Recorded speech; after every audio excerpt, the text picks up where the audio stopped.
গঙ্গাসাগর মেলা 2025-এর পুণ্যার্থীদের জন্য অস্থায়ী ক্যাম্পের উদ্বোধন করলেন মেয়র বিধান উপাধ্যায়। গঙ্গাসাগর মেলায় স্নান করার জন্য অন্যান্য রাজ্য থেকে আগত পুণ্যার্থীদের জন্য কুলটি থানার অন্তর্গত ডুবুরডিহি চেকপোস্ট এলাকায় একটি অস্থায়ী ক্যাম্পের উদ্বোধন করলেন আসানসোলের মহানাগরিক তথা বিধায়ক বিধান উপাধ্যায়। এদিন তিনি বাংলা ঝাড়খণ্ড সীমানায় ডুবুরডিহি চেকপোস্টের সামনে পার্কিংয়ের অস্থায়ী ক্যাম্পের ফিতে কেটে উদ্বোধন করেন।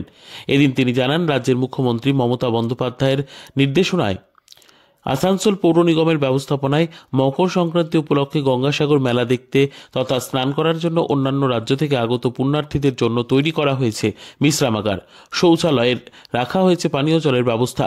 তাছাড়া তিনি আরও বলেন, এই ক্যাম্পে পুণ্যার্থীদের স্বাগতম করতে আসানসোল পৌর নিগমের দলসহ কাউন্সিলর সব সময় থাকবে।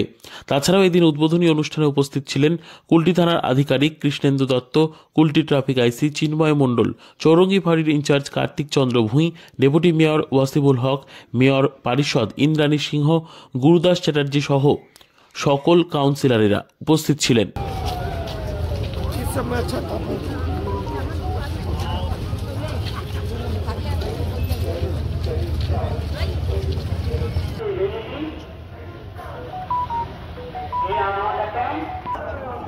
আমরা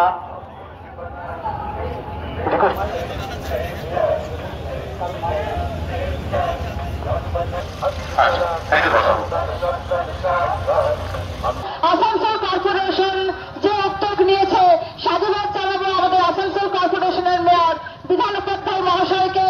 গঙ্গাসাগর মেলার মধ্যে মমতা বন্দ্যোপাধ্যায় আদর্শে অনুপ্রাণিত হয়ে আমরা দেখেছি পশ্চিমবঙ্গের প্রত্যেকটি প্রোগ্রাম, পুজো বলুন, মানুষের সাথে মানুষের কাছে সবসময় থাকে।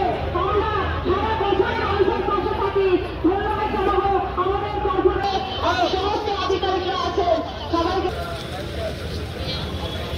মাননীয় মুখ্যমন্ত্রী কয়েকটি জায়গাকে ঠিক করেছেন যেখানে পুণ্যার্থীরা বিভিন্ন পরিষেবা পাবেন, তার মধ্যে একটি ডুবুরডিহি চেকপোস্ট।